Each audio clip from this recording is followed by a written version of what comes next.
పాకిస్తాన్ వాళ్ళు డైరెక్ట్ మోడీ గారికి వార్నింగ్ ఇచ్చారు ఈసారి. ఎలా తీసుకోవాలి? దమ్ముంటే అరే తీవ్రవాది సయ్యద్గా దమ్ముంటే ఇండియాకి వచ్చి ఇదే పీకుడా వీకురా. అరే ఒకటి మీకే తిండికి ఠికానా లేకుండా అయిపోయింది. ఈ ఆర్థిక వ్యవస్థ అనేది ఆడిపోయిందంటే అడక తినే స్టేజ్కి వచ్చింది. మీ దేశాన్ని మీరు పరిష్కరించుకోనకుండా, మీ దేశాన్ని మీరు డెవలప్ చేసుకునకుండా మంది మీద ఏడుస్తారేంద్ర. ఎప్పుడు చూసినా ఇదే కథన. రక్తం బారిస్తానంటాం మనగాడు. మీకే రక్తం నీళ్ళ చుక్కలేక వస్తున్నారు. ఎప్పుడైతే మారుతారు మీరు? ఎప్పుడు ఇదేనా? చూస్తారా? చూసుకుందాం. నిన్నమ్మని ఏమైంది చూసారు కదా, నీళ్ళని ఆపుతాం, బరాబర్ ఆపుతాం. సింధు నది నీళ్లు మావి, అర్థమైందా? మాకెళ్ళి పోతాయి, మా నీళ్లు మేమే తీసుకుంటాం, అర్థమైందా? మీకు ఒక చుక్క కూడా ఏడవా మేము పీక్కుంటారు ఎక్కువ. ఓకే, యాక్చువల్గా మనం సింధు జలాలు ఆపేసిన తర్వాత అసలుకి వాళ్ళు ఇంకా రెచ్చిపోతున్నారు. మాకు ప్రాబ్లం అయింది, మా దేశానికి ప్రాబ్లం అయింది, మా ప్రజలకు ప్రాబ్లం అవుతుంది అనే విషయాన్ని వాళ్ళు గమనించకుండా మనల్ని అన్ని రకాలుగా ఇబ్బంది పెట్టడానికి మేము అక్కడ పోరాడతాం ఇక్కడ పోరాడతాం అన్నది ఇవన్నీ ఎలా చూడాలి? ఏడ పోరాడతాం? నీవు పోరాటం చేయడానికి అసలు ఏమున్నది? నీకు అసలు అర్హత లేదు. అసలు పోరాటం చేయడానికి అర్హత ఏమున్నది? వేరే దేశంలోకి వచ్చి ఒక దేశంలోకి వచ్చి నీకు కావాల్సినప్పుడు ఏమన్నా అడుక్కో, పర్లేదు. ఇండియా మంచిగా చూస్తుంది కాబట్టి ఏదైనా దానం చేసే గుణం ఉన్నది, మానవత్వం ఉంది కాబట్టి ఇండియా ఇప్పటి వరకు ఇంత మంచిగా ఉన్నది. ఆ మానవత్వంతో ఏదో ఒకటి చేస్తాం. కాకపోతే నువ్వు ఏమని పోరాడతావు? మేము పోయి వాళ్ళని చంపితే మా నీళ్ళు బంద్ చేసిన అని అంటావా? మీ నీళ్ళు ఎక్కడ అవి? మా నీళ్ళని మేము బాధ్యతతో బంద్ చేసుకుంటాం. నేనేమన్నా పోనీ అని దానం చేసినాం బతకని అని చెప్పేసి ఇప్పుడు మేము బరాబర్ బంద్ చేస్తాం. ఇప్పుడు చైనా పరిస్థితి ఏందంటావు? చైనా అసలుకి దాని స్టాండ్ ఏంటి? సైలెంట్గా ఉంది, అదేమన్నా వ్యూహం రచిస్తుందంటావా? ఒకటి చెప్తున్నా, సైలెంట్గా ఉండేటోళ్ళని ఎప్పుడు నమ్మదు. ఎప్పుడు ఏడ పట్టుకున్న కాటేసేది తెలియదు. ఒకటి మాత్రం చెప్తున్నా, సైలెంట్గా ఉన్నోళ్ళు మీ స్నేహితులు ఉన్నా కానీ మీ ఇళ్ళల్లో ఉన్నా కానీ అటువంటి వాళ్ళకి ఎక్కువ పని చెప్పుర్రి.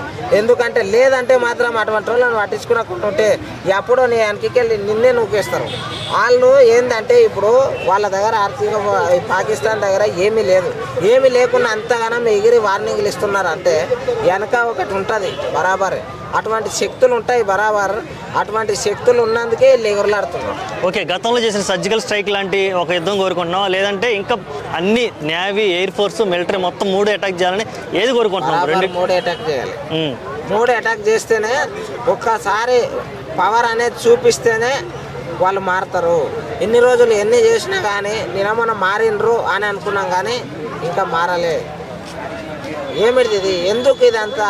ఏం సాధిద్దామని? ఏమొస్తుంది మీకు అసలు? ఇప్పటికైనా మారండి రీ. మారకపోతే మాత్రం కలాస్ మ్యాప్లో లేకుండా చేస్తాం. ఓకే, ఇప్పుడు ఈ యుద్ధం ఇలా కాకుండా ఫ్యూచర్లో మళ్ళీ ఎవరు మన వైపు చూడకూడదు, ఇట్లాంటి డెసిషన్ తీసుకోకూడదు, అసలు నోరెత్తి మాట్లాడకూడదు, ఈ టెర్రరిజం కూడా అంతం అయిపోవాలంటే నువ్వేం కోరుకుంటున్నావు? ఏం సలహా ఇస్తావు? మెయిన్ ఇంపార్టెంట్ టెర్రరిస్టులను మొత్తం అంతం చేసి పడేయాలి. అంతం చేస్తేనే ఏ దేశమైన ప్రపంచంలో ప్రతి దేశం మంచిగా ఉంటుంది నాకు తెలిసినంత వరకు. టెర్రరిస్టులు అనేటోళ్ళు ఒక దేశానికి ఆర్మీలాగా కానే కాదు, ఏంటంటే ఒక మత ఉచ్చుల వాడి ఉంటారు వాళ్ళు, అంతే. అటువంటి వాళ్ళని నాశనం చేస్తేనే దేశాలు కానీ ప్రపంచం కానీ సస్యశ్యామలంగా ఉంటుంది. మతం గొప్పదా మనిషి గొప్పడా? రెండిట్లో ఏది? నాకు తెలిసినంత వరకు మనిషే గొప్పడు. మనిషి లేకపోతే ఇవన్నీ కనుగొనేటోడు కాదు. మతం పుట్టిందంటే మనిషి పుట్టిన తర్వాత పుట్టింది కానీ ముందే మతం పుట్టలే. కానీ ఇది ఏదైతే మరి ఈ మతాన్ని అడ్డం పెట్టి ఈ మతం వల్లే మనం ఉన్నాం, మతం వల్లే మనం బతుకుతున్నాం, మతమే మనకి అని చెప్పేటువంటి ఒక ఇది వాళ్ళ యొక్క సిద్ధాంతాన్ని మనం ఎట్లా చూడాలి? అది ఏమిటిదంటే ఒకటి మతమే మనది, మతమే అది అని అంటున్నారు కదా. ఇప్పుడు అక్కడ అంతమంది చనిపోయినరు. ఆ మతాలలో మొత్తం ఆడ పోయి వాళ్ళ ఫ్యామిలీలను మొత్తం ఆదుకున్నామనండి. ఆడ ఏం చేస్తున్నారు అసలు? అంతగానో పానాలు పోయేటప్పుడు మనం మతాలు కులాలు అని అనుకుంటూ ఉంటే మాత్రం ఈ దేశం ఇట్లనే ఉంటుంది, దాడులు ఇట్లనే జరుగుతాయి. ఎప్పుడే కానీ ఏకతాటిగా పిడికిలి బిగించి భారత్ మాతాకి జై అని ఎప్పుడైతే ప్రతి ఒక్క ఇండియన్ అంటాడో అప్పుడే ఈ దేశం నెంబర్ 1 స్థానానికి వెళ్తుంది. బరాబర్ ప్రపంచంలో నెంబర్ 1 దేశం ఇండియా అని చెప్పుకుంటాం. ఇక్కడ ఉంటా కొంతమంది పాకిస్తాన్కి జై కొట్టే కొంతమంది బ్యాచ్ ఉన్నారు. అలాంటి వాళ్ళకి ఏం చెప్తారు? మూర్ఖులు, నీచులు, నికృష్టులు ఇటువంటి వాళ్ళు ఉంటే మాత్రం వాళ్ళని తీసుకొని జైల్లో పెట్టాలి. లేదంటే ఎందుకు అట్లా చేస్తున్నారు అనేది కనుక్కొని ఇక వాళ్ళు ఇట్లా అక్కనే పోవాలనుకుంటే పంపించాలి, అంతే. నాకు తెలిసినంత వరకు ఇదే చేయాలి. సంపుడు నరకుడు ఏం చేయొద్దు. లేదంటే జైల్లో పెట్టాలి, లేదంటే గెదిమేయాలి. అంతే.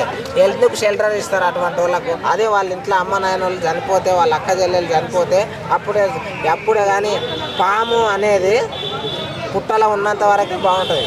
బయటికి ఇళ్ళకి వచ్చిందంటే అది కాటేయడానికే వస్తుంది. అది అందరినీ కాటేస్తుంది అని చెప్పి నీతోటి పెట్టుకున్నావు అనుకో, నిన్ను కూడా ఏదో ఒక రోజు నొక్కుతుంది. అది ఆలోచన చేయాలి. Okay, thank you so much.